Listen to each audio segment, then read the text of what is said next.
Şeyxülislam İbn Teymiyyə, Əl-İstiğasə, səhifə 411 kitabında böyük şirkdə cəhalətin üzr sayıldığını ifadə etdikdə nəyi qəsd edir?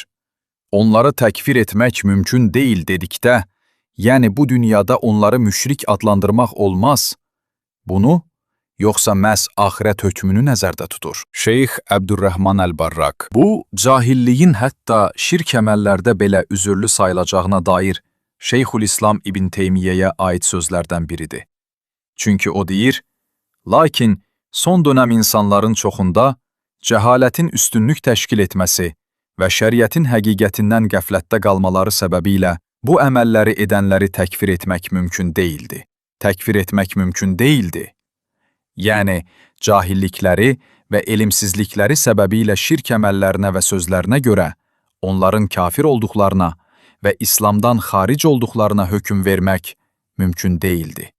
Çünki onlar əsli etibarilə müsəlmandılar və yalnız dəqiq bilindikdən, yəqin olunduqdan sonra İslamdan çıxardıla bilərlər. Etdikləri şirk əməllərə gəldikdə isə, onlar bu əməllərin dində haram olduğunu bilmirlər. Lakin bu, onların əməllərinin şirk adlanmasına maniyə deyildi. Çünki onların etdikləri əslində şirkdir.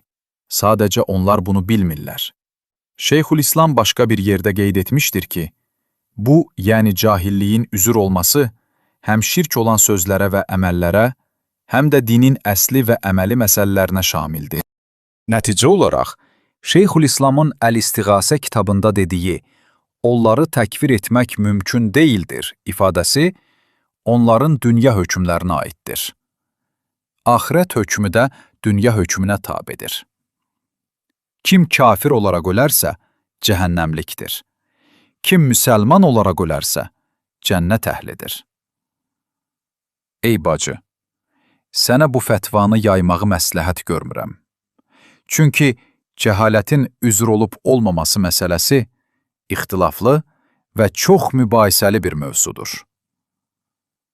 Allah doğru yola yönəldən və haqqa müvəffəq edəndir.